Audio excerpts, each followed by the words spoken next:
Greetings! I am Shawn Redman, aka the cheesily named Darth Shawn, and today I thought I'd talk a little bit about the new canon material that is going to come out in the future, specifically what was announced at New York Comic Con this previous weekend. There's some pretty interesting stuff. A good author returning, questionable author returning, and a new comic series. So let's go ahead. The best news to come out was that Claudia Gray is coming back. Now, Claudia Gray wrote Lost Stars.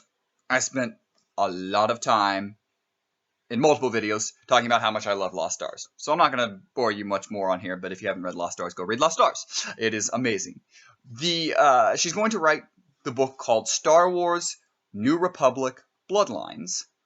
And it's not going to be a sequel to Lost Stars, so I guess maybe characters could maybe come in, but as far as I know, it has going to have no connection to Lost Stars, which is okay, because Claudia Gray is a fantastic author and really good at writing the young adult genre. And so by expanding into this young adult genre that they have in Star Wars, and with an author like Claudia Gray, this is going to be really exciting stuff for all audiences, not just the young adults that it's targeted, but all Star Wars fans. It's supposed to come out in early 2016, so after The Force Awakens comes out, so we'll know a little bit more, probably backstory on The Force Awakens from it, which is really cool because she did a really, really great job in Lost Stars of showing us backstory to what we'd already seen in the original trilogy, and so I really look forward to what she'll do with this type of storyline. So that's the best news that came out. Now, it's no secret that I was really, really anticipating Star Wars Aftermath. It's also no secret that I hated the book. Not because it was written differently than other Star Wars novels. Not because I'm so attached to the Thrawn trilogy, like Wendig has insinuated through his blog. It's because I felt it was very poorly written. It was poorly put together. Not that the information, not that the characters, not the ideas were not interesting ideas. It was poorly put together. It has to do the same reason why I think the prequels are bad movies. They're poorly put together. They aren't as well thought out. Now, I think the prequels have redeemable values. I've said that. I think that they actually have grown in redemption because of things like the Clone Wars expanding their universe. And you're like, oh, that all fits in if you put it all as one cohesive unit. So I have a belief that Aftermath might be better once we watch The Force Awakens and we start to see pieces and more pieces of the universe come together. That being said, it's still a poorly written book.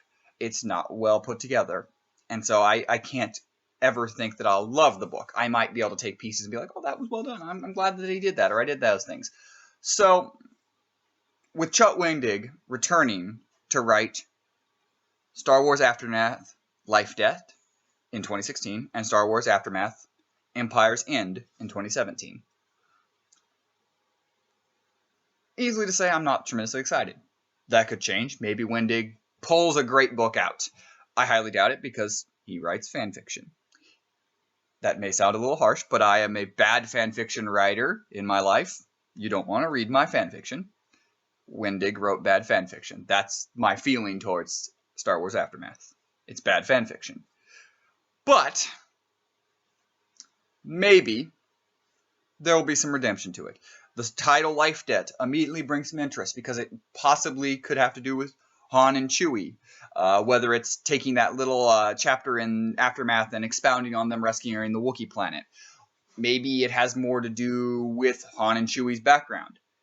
Probably it might have something to do with it. But Wendig's not abandoning his characters. He set up these characters as the main characters of the trilogy. So I doubt it has as much to do with it as we want it to. Could it be a story point? Absolutely. I don't know. The interesting title, I think even more than Life Debt, is Empire's End. So I'm going to guess that's going to go right up to the final battle on Jakku, where we saw a little bit of it in Lost Stars, and that ending battle that pretty much wiped out what we know as the Empire before the First Order rises. And we see this new Empire-like creation in Force Awakens and its rise. So that'd be kind of interesting. Again, story points I think could be very interesting in these two books, and I think we'll be able to piece little things and some history and some cool stuff. But as a whole, I'm not excited for these books because I don't think they will be well written.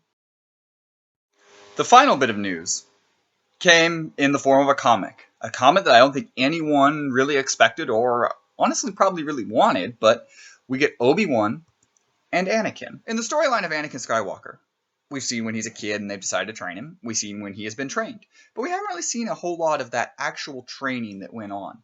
And so this comic, Obi-Wan and Anakin, actually will kind of be in a space that we haven't really seen much storytelling done. We've seen Anakin and the characters of Anakin and Obi-Wan really fleshed out in Clone Wars and a little bit in the prequels. Once you put that all together, you've got their storyline, and it's not a bad story. So I think the idea of putting them on a planet in the middle of their training for a 5-issue comic is really a good idea. Something that I'm, well, not like high levels of anticipation, I have to read this. I think this could be quite good and something that will be one of the better comic series if it turns out the way it should be. I like that it's from the writer of Lando and the art from Shattered Empire, so everything here says, yeah, this should be pretty good. What do you guys think? There are a couple books that I didn't even mention on here that are coming out. What is your most anticipated at this point? For me, it is going to be Claudia Gray's novel, no matter what. That's going to be my most anticipated, outside of the actual Force Awakens movie. But what are you most anticipating? Maybe you're one of those people that anticipates Aftermath. Let me know in the comments below. As always, like this video, subscribe to my channel, and I am Shawn Redman, aka the cheesily named Darth Shawn, and may the Force be with you. Always.